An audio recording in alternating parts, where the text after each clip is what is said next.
প্রথম কাজ আরম্ভ করিয়াই উলাপুর গ্রামে পোস্টমাস্টারকে আসিতে হয়।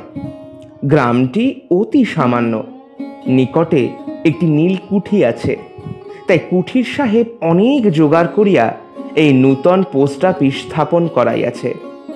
আমাদের পোস্টমাস্টার কলিকাতার ছেলে।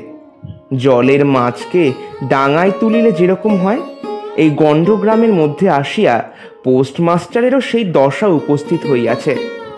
একখানি অন্ধকার আটচালার মধ্যে তাহার আপিস, অদূরে একটি পানা পুকুর এবং তাহার চারিপারে জঙ্গল। কুঠির গোমস্তা প্রভৃতি যে সকল কর্মচারী আছে, তাহাদের ফুরসত প্রায় নাই এবং তাহারা ভদ্রলোকের সহিত মিশিবার উপযুক্ত নহে। বিশেষত কলিকাতার ছেলে ভালো করিয়া মিশিতে জানে না। অপরিচিত স্থানে গেলে হয় উদ্ধত, নয় অপ্রতিভ হইয়া থাকে। এই কারণে স্থানীয় লোকের সহিত তাহার মেলামেশা হইয়া ওঠে না। অথচ হাতে কাজ অধিক নাই। কখনো কখনো দুটো একটা কবিতা লিখিতে চেষ্টা করেন। তাহাতে এমন ভাব ব্যক্ত করিয়াছেন যে সমস্ত দিন তরুপল্লবের কম্পন এবং আকাশের মেঘ দেখিয়া জীবন বড় সুখে কাটিয়া যায়। আজি বাঁধিতেছি বসি সংকল্প নূতন অন্তরে আমার, সংসারে ফিরিয়া গিয়া হয়তো কখনো ভুলিব আবার। তখন কঠিন ঘাতে এনো অশ্রু আখিপাতে অধমের করিও বিচার। আজি নববরষ প্রভাতে ভিক্ষা চাই মার্জনা সবার।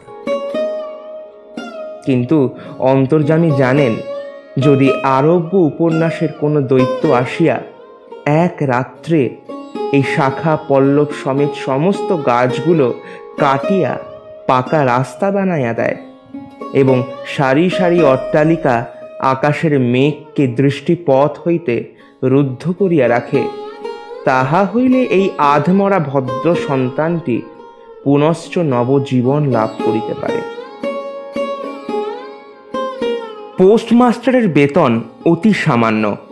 নিজে রাঁধিয়া খাইতে হয় এবং গ্রামের একটি পিতৃমাতৃহীন অনাথা বালিকা তাহার কাজকর্ম করিয়া দেয়। চারিটি চারিটি খাইতেও পায়।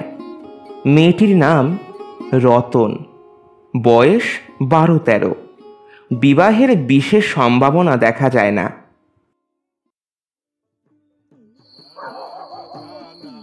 সন্ধ্যার সময় যখন গ্রামের গোয়ালঘর হইতে ধূম কুণ্ডলায়িত হইয়া উঠিত, ঝোপে ঝোপে ঝিল্লি ডাকিত, দূরে গ্রামের নেশাখোর বাউলের দল খোল করতাল বাজাইয়া উচ্চস্বরে গান জুড়িয়া দিত, যখন অন্ধকার দাওয়ায় একলা বসিয়া গাছের কম্পন দেখিলে কবি হৃদয় ঈষৎ হৃৎকম্প উপস্থিত হইত, তখন ঘরের কোণে একটি ক্ষীণ শিখা প্রদীপ জ্বালিয়া পোস্টমাস্টার ডাকিতেন, রতন, রতন, কিরে? এই রতন, শুনতে পাচ্ছিস? রতন, এই রতন। রতন দ্বারে বসিয়া এই ডাকের জন্য অপেক্ষা করিয়া থাকিত, কিন্তু এক ডাকেই ঘরে আসিত না। বলিত, কি গা বাবু, কেন ডাকছ? তুই কি করছিস বলতো? এখনই চুলো ধরাতে যেতে হবে হেসেলের। তোর হেসেলের কাজ পরে হবে, এখন একবার তামাকটা সেজে দে তো। অনতি বিলম্বে দুটি গাল ফুলাইয়া কলিকায় ফুঁ দিতে দিতে রতনের প্রবেশ। হাত হইতে কলিকাটা লইয়া পোস্টমাস্টার ফস করিয়া জিজ্ঞাসা করেন, আচ্ছা রতন, একটা কথা বলতো, তোর মায়ের কথা তোর মনে পড়ে? সে অনেক কথা, কিছু মনে পড়ে, কিছু মনে পড়ে না। মায়ের চেয়ে বাবা আমাকে বেশি ভালোবাসতো। বাবাকে অল্প অল্প মনে আছে। পরিশ্রম করে বাবা সন্ধেবেলায় ঘরে ফিরে আসতো।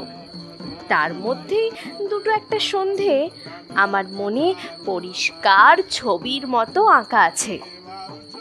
এই কথা হইতে হইতে ক্রমে রতন পোস্টমাস্টারের পায়ের কাছে মাটির উপর বসিয়া পড়িত। আমার একটা ছোট ভাই ছিল। বহু আগে বর্ষার দিনে একদিন একটা ডোবার ধারে দুজন মিলে গাছের ভাঙা ডালকে ছিপ করে মিছিমিছি মাছ ধরা খেলা করছিলাম। অনেক গুরুতর ঘটনার চেয়ে সেই কথাটাই তাহার মনে বেশি উদয় হইত। এইরূপ কথা প্রসঙ্গে মাঝে মাঝে বেশি রাত হইয়া যাইত। তখন আলস্যক্রমে পোস্টমাস্টারের আর রাঁধিতে ইচ্ছা করিত না।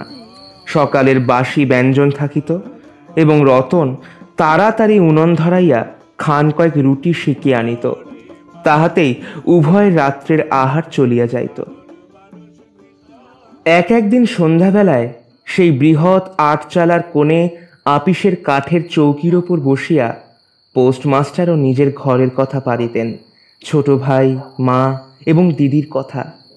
প্রবাসে একলা ঘরে বসিয়া যাহাদের জন্য হৃদয় ব্যথিত হইয়া উঠিত তাহাদের কথা, যে সকল কথা সর্বদাই মনে উদয় হয়, অথচ নীলকুঠির গোমস্তাদের কাছে যাহা কোনো মতেই উত্থাপন করা যায় না, সেই কথা একটি অশিক্ষিতা ক্ষুদ্র বালিকাকে বলিয়া যাইতেন। কিছুমাত্র অসঙ্গত মনে হইত না। জানিস রতন, আমার যখন ছোটবেলায় শরীর খারাপ হতো তখন মা আমার মাথায় হাত বুলিয়ে দিত। যতই শরীর খারাপ হোক, রোগ হোক, জানি না কেন মায়ের স্পর্শে সব ঠিক হয়ে যেত। বাহ, ভালো তো। তোমার দিদি তোমাকে খুব ভালোবাসতো বলো? একবার ছোটবেলায় জানিস কি হয়েছিল? একবার আমি মাছ ধরতে গেছি দিদির সাথে। দিদিও পুকুর পাড়ে বসে আছে মাছ ধরবে বলে। কি হলো, কি হলো তারপর? বলো বলো। আমি পেছন থেকে গিয়ে দিদিকে ঠেলে দিই জলের মধ্যে। তারপর দিদি আমাকে অবশেষে এমন হইল, বালিকা কথোপকথন কালে তাহার ঘরের লোকদিগকে মা, দিদি, দাদা বলিয়া চিরপরিচিতের ন্যায় উল্লেখ করিত। এমনকি তাহার ক্ষুদ্র হৃদয়পটে বালিকা তাহাদের কাল্পনিক মূর্তিও চিত্রিত করিয়া লইয়াছিল।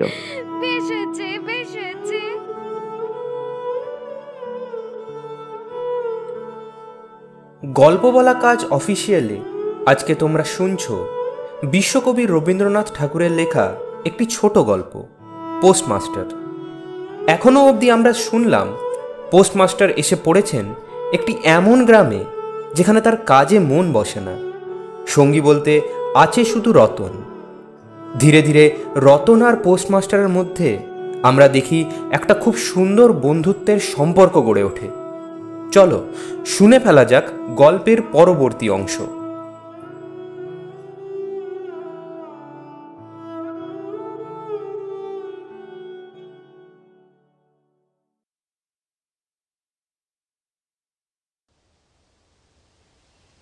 একদিন বর্ষাকালে মেঘমুক্ত দ্বীপ্রহরে ঈষৎ তপ্ত সুকোমল বাতাস দিতেছিল।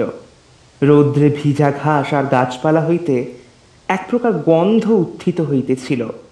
মনে হইতেছিল যেন ক্লান্ত ধরণীর উষ্ণ নিঃশ্বাস গায়ের উপরে আসিয়া লাগিতেছে এবং কোথাকার এক নাছোড়বান্দা পাখি তাহার একটানা সুরের নালিশ সমস্ত দুপুরবেলা প্রকৃতির দরবারে অত্যন্ত করুণ স্বরে বারবার আবৃত্তি করিতেছিল। পোস্টমাস্টারের হাতে কাজ ছিল না। সেদিনকার বৃষ্টি ধৌত মসৃণ চিক্কন তরুপল্লবের হিল্লোল আর পরাভূত বর্ষার ভগ্নাবশিষ্ট রৌদ্র শুভ্র স্তূপাকার মেঘস্তর বাস্তবিক দেখিবার বিষয় ছিল।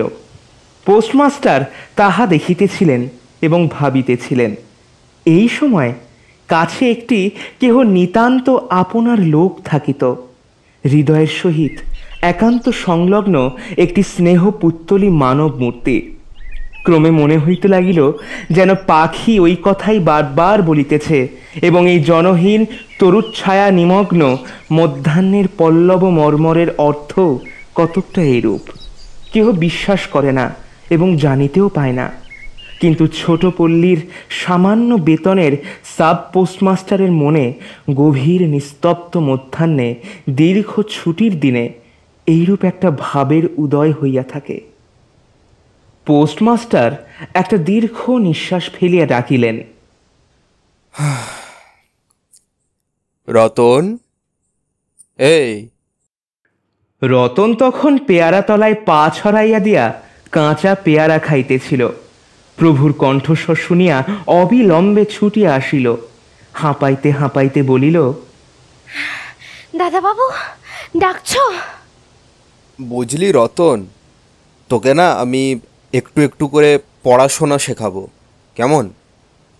বলিয়া সমস্ত দুপুরবেলা তাহাকে লইয়া স্বরে অ স্বরে আ করিলেন এবং এইরূপে অল্প দিনেই যুক্ত অর উত্তীর্ণ হইলেন।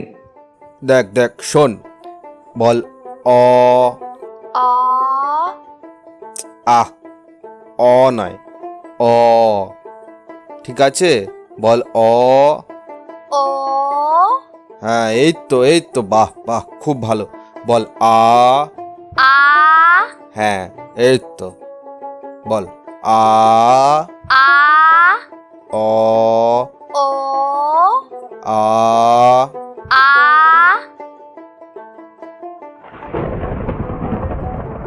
শ্রাবণ মাসে বর্ষণের আর অন্ত নাই।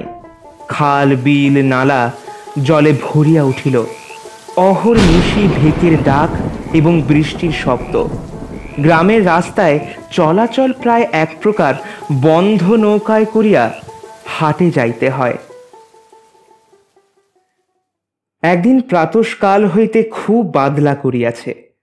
পোস্টমাস্টারের ছাত্রীটি অনেকক্ষণ দ্বারের কাছে অপেক্ষা করিয়া বসিয়াছিল, কিন্তু অন্য দিনের মতো যথাসাধ্য নিয়মিত ডাক শুনিতে না পাইয়া আপনি খুঙ্গি পুঁথি লইয়া ধীরে ধীরে ঘরের মধ্যে প্রবেশ করিল। দেখিল পোস্টমাস্টার তাহার খাটিয়ার উপর শুইয়া আছেন।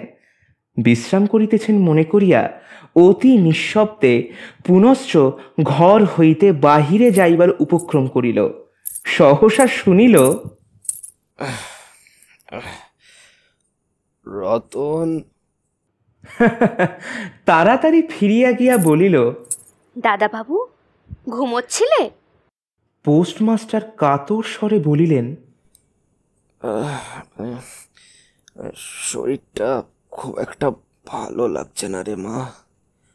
একবার একবার কপালে হাত দিয়ে দেখতো, এই জ্বর টর হলো কিনা। এই নিতান্ত নিঃসঙ্গ প্রবাসে ঘন বর্ষায় রোগকাতর শরীরে একটুখানি সেবা পাইতে ইচ্ছা করে। তপ্ত ললাটের উপর শাঁখা পরা কোমল হস্তের স্পর্শ মনে পড়ে। এই ঘোর প্রবাসে রোগ যন্ত্রণায় স্নেহময়ী নারীরূপে জননী ও দিদি পাশে বসিয়া আছেন, এই কথা মনে করিতে ইচ্ছা করে। এবং এ স্থলে প্রবাসীর মনের অভিলাষ ব্যর্থ হইল না। বালিকা রতন আর বালিকা রহিল না। সেই মুহূর্তেই সে জননীর পদ অধিকার করিয়া বসিল। বৈদ্য ডাকিয়া আনিল, যথাসময় বটিকা খাওয়াইল। সারা রাত্রি শিয়রে জাগিয়া রহিল। আপনি পথ্য রাঁধিয়া দিল এবং শতবার করিয়া জিজ্ঞাসা করিল, হ্যাঁ গো দাদাবাবু, একটুখানি কি ভালো মনে হচ্ছে কি? বহুদিন পরে পোস্টমাস্টার ক্ষীণ শরীরে রোগশয্যা ত্যাগ করিয়া উঠিলেন। মনে স্থির করিলেন, আর নয়, এখান হইতে কোনো মতে বদলি হইতেই হইবে। স্থানীয় অস্বাস্থ্যের উল্লেখ করিয়া তৎক্ষণাৎ কলিকাতায় কর্তৃপদের নিকট বদলি হইবার জন্য দরখাস্ত করিলেন। রোগ সেবা হইতে নিষ্কৃতি পাইয়া রতন দ্বারের বাহিরে আবার তাহার স্বস্থান অধিকার করিল, কিন্তু পূর্ববৎ আর তাহাকে ডাক পড়ে না। মাঝে মাঝে উঁকি মারিয়া দেখে পোস্টমাস্টার অত্যন্ত অন্যমনস্কভাবে চৌকিতে বসিয়া অথবা খাটিয়ায় শুইয়া আছেন। রতন যখন আহ্বান প্রত্যাশা করিয়া বসিয়া আছে, তিনি তখন অধীর চিত্তে তাহার দরখাস্তের উত্তর প্রতীক্ষা করিতেছেন। বালিকা দ্বারের বাহিরে বসিয়া সহস্রবার করিয়া তাহার পুরানো পড়া পড়িল। পাছে যেদিন সহসা ডাক পড়িবে, সেদিন তাহার যুক্ত অর সমস্ত গোলমাল হইয়া যায়, এই তাহার একটা আশঙ্কা ছিল। অবশেষে সপ্তাহখানেক পরে একদিন রতন! সন্ধ্যাবেলায় ডাক পড়িল। কিরে উদ্বেলিত হৃদয়ে এই রতন, রতন গৃহের শুনতে মধ্যে পাচ্ছিস? প্রবেশ করিয়া বলিল, দাদা বাবু, আমাকে ডাকছিলে? আচ্ছা রতন, মানে কাল আমি চলে যাচ্ছি। কোথায় যাচ্ছ দাদা বাবু? কাল আমি বাড়ি চলে যাচ্ছি। ও, আবার কবে আসবে? হুম, আর আসবো না। রতন আর কোনো কথা জিজ্ঞাসা করিল না। পোস্টমাস্টার আপনিই তাহাকে বলিলেন তিনি বদলির জন্য দরখাস্ত করিয়াছিলেন। দরখাস্ত নামঞ্জুর হইয়াছে, তাই তিনি কাজে জবাব দিয়া বাড়ি যাইতেছেন। অনেকক্ষণ আর কেহ কোনো কথা কহিল না। মিট মিট করিয়া প্রদীপ জ্বলিতে লাগিল এবং এক স্থানে ঘরের জীর্ণ চাল ভেদ করিয়া একটি মাটির সরার উপর টপ টপ করিয়া বৃষ্টির জল পড়িতে লাগিল। কিছুক্ষণ পরে রতন আস্তে আস্তে উঠিয়া রান্নাঘরে রুটি গড়িতে গেল। অন্য দিনের মতো তেমন চটপট হইল না। বোধ করি মধ্যে মধ্যে মাথায় অনেক ভাবনা উদয় হইয়াছিল। পোস্টমাস্টারের আহার সমাপ্ত হইলে পর বালিকা তাহাকে জিজ্ঞাসা করিল, দাদা বাবু, আমাকে তোমাদের বাড়ি নিয়ে যাবে? আরে ধুর ধুর পাগল, সেটা কি করে হয়? তবে হ্যাঁ, আজকে তরকারিটা কিন্তু রতন সত্যিই তুই খুব ভালো বানিয়েছিস। ব্যাপারটা যে কি অনেকদিন কি বাদে কারণে এত ভালো অসম্ভব তরকারি করলি। তাহা বালিকাকে বুঝানো আবশ্যক বোধ করিলেন না। সমস্ত রাত্রি স্বপ্নে এবং জাগরণে বালিকার কানে পোস্টমাস্টারের হাস্যধ্বনির কণ্ঠস্বর বাজিতে লাগিল। আরে ধুর ধুর পাগল, সেটা কি করে হয়?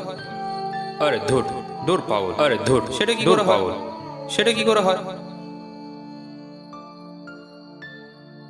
ভোরে উঠিয়া পোস্টমাস্টার দেখিলেন তাহার স্নানের জল ঠিক আছে। কলিকাতার অভ্যাস অনুসারে তিনি তোলা জলে স্নান করিতেন। কখন তিনি যাত্রা করিবেন সে কথা বালিকা কি কারণে জিজ্ঞাসা করিতে পারে নাই।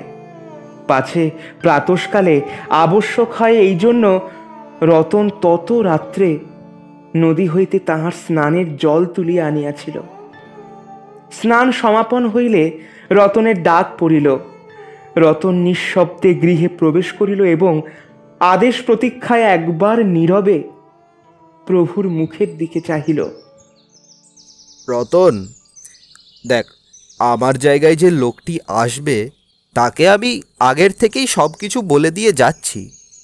তোকে আমি যেরকম যত্ন করতাম সেও তোকে ঠিক তেমনইভাবে যত্ন করবে। তোকে একদম কোনো চিন্তা করার দরকারই নেই। তোর কোনো অসুবিধা হবে না, দেখে নিস, আমি বলছি। এই কথাগুলি যে অত্যন্ত স্নেহগর্ভ এবং দয়ার্দ্র হৃদয় হইতে উত্থিত সে বিষয়ে কোনো সন্দেহ নাই। কিন্তু নারী হৃদয় কে বুঝিবে? রতন অনেক দিন প্রভুর অনেক তিরস্কার নীরবে সহ্য করিয়াছে, কিন্তু এই নরম কথা সহিতে পারিল না। একেবারে উচ্ছ্বসিত হৃদয় কাঁদিয়া উঠিয়া কহিল, না না, তোমার কাউকে কিচ্ছু বলতে হবে না, আমি থাকতে চাই না। পোস্টমাস্টার রতনের এরূপ ব্যবহার কখনো দেখেন নাই, তাই অবাক হইয়া রহিলেন। নূতন পোস্টমাস্টার আসিল। তাহাকে সমস্ত চার্জ বুঝাইয়া দিয়া পুরাতন পোস্টমাস্টার গমন উন্মুখ হইলেন। যাইবার সময় রতনকে ডাকিয়া বলিলেন, রতন, এই এই মন খারাপ করিস না মা। আরে সব ঠিক হয়ে যাবে। দেখ, আমি কখনোই তোকে কিছু দিতে পারিনি। এতদিন ধরে তুই আমার সেবা করলি, আমি কতটুকুই তোর জন্য করতে পারলাম বল? আমি কিছুই করতে পারিনি। তবে আজকে আমি এই যে চলে যাচ্ছি, তোর জন্য আমি এই সামান্য একটু দিয়ে যেতে চাই। দেখ, এতে তোর কয়েকদিন ঠিক চলে যাবে। কিছু পথ খরচা বাদে তাহার বেতনের যত টাকা পাইয়াছিলেন পকেট হইতে বাহির করিলেন। তখন রতন ধুলায় পড়িয়া তাহার পা জড়াইয়া ধরিয়া কহিল, দাদা বাবু, তোমার দুটি পায়ে পড়ি, তোমার দুটি পায়ে পড়ি, আমাকে কিচ্ছু দিতে হবে না। তোমার দুটি পায়ে পড়ি, আমার জন্যে কাউকে কিচ্ছু ভাবতে হবে না। বলিয়া এক দৌড়ে সেখান হইতে পলাইয়া গেল। ভূতপূর্ব পোস্টমাস্টার নিঃশ্বাস ফেলিয়া হাতে কার্পেটের ব্যাগ ঝুলাইয়া, কাঁধে ছাতা লইয়া, মুটের মাথায় নীল ও শ্বেত রেখায় চিত্রিত টিনের পেঁটরা তুলিয়া ধীরে ধীরে নৌকাভিমুখে চলিলেন। যখন নৌকায় উঠিলেন এবং নৌকা ছাড়িয়া দিল, বর্ষা বিস্ফারিত নদী ধরণীর উচ্ছ্বলিত অশ্রুরাশির মতো চারিদিকে ছলছল করিতে লাগিল। তখন হৃদয়ের মধ্যে অত্যন্ত একটা বেদনা অনুভব করিতে লাগিলেন। একটি সামান্য গ্রাম্য বালিকার করুণ মুখচ্ছবি যেন এক বিশ্বব্যাপী বৃহৎ অব্যক্ত মর্ম ব্যথা প্রকাশ করিতে লাগিল। একবার নিতান্ত ইচ্ছা হইল ফিরিয়া যাই, জগতের ক্রোড়বিচ্যুত সেই অনাথিনীকে সঙ্গে করিয়া লইয়া আসি। কিন্তু তখন পালে বাতাস পাইয়াছে, বর্ষার স্রোত খরতর বেগে বহিতেছে। গ্রাম অতিক্রম করিয়া নদীকূলের শ্মশান দেখা দিয়াছে এবং নদী প্রবাহে ভাসমান পথিকের উদাস হৃদয়ে এই তত্ত্বের উদয় হইল, জীবনে এমন কত বিচ্ছেদ, কত মৃত্যু আছে, ফিরিয়া ফল কি? পৃথিবীতে কে কাহার? কিন্তু রতনের মনে কোনো তত্ত্বের উদয় হইল না। সে সেই পোস্ট অফিস গৃহের চারিদিকে কেবল অশ্রুজলে ভাসিয়া ঘুরিয়া ঘুরিয়া বেড়াইতেছিল। বোধ করি তাহার মনে ক্ষীণ আশা জাগিতেছিল, দাদাবাবু যদি ফিরিয়া আসে। সেই বন্ধনে পড়িয়া কিছুতেই দূরে যাইতে পারিতেছিল না। হায় বুদ্ধিহীন মানব হৃদয়, ভ্রান্তি কিছুতেই ঘোচে না। যুক্তিশাস্ত্রের বিধান বহু বিলম্বে মাথায় প্রবেশ করে। প্রবল প্রমাণকে অবিশ্বাস করিয়া মিথ্যা আশাকে দুই বাহু পাশে বাঁধিয়া বুকের ভিতরে প্রাণপণে জড়াইয়া ধরা যায়। অবশেষে একদিন সমস্ত নারী কাটিয়া হৃদয়ে রক্ত শুষিয়া সে পলায়ন করে। তখন চেতনা হয় এবং দ্বিতীয় ভ্রান্তি পাশে পড়িবার জন্য চিত্ত ব্যাকুল হইয়া ওঠে। পথের দেখা এ নহে গো বন্ধু, এ নহে পথের আলাপন, এ নহে সহসা পথ চলা শেষে শুধু হাতে হাতে পরশন। নিমেষে নিমেষে নব পরিচয় হলে পরিচিত মোদের হৃদয়। আসনি বিজয়ী এলে সখা হয়ে, হেসে হরে নিলে প্রাণ মন। রাজাসনে বসি হওনিকো রাজা, রাজা হলে বসি হৃদয়। তাই আমাদের চেয়ে তুমি বেশি ব্যথা পেলে তব বিদায়। আমাদের শত ব্যথিত হৃদয়ে জাগিয়া রহিবে তুমি ব্যথা হয়ে। হলে পরিজন চির পরিচয়ে পুনঃ পাব তব দর্শন। এ নহে পথের আলাপন, এ নহে পথের আলাপন।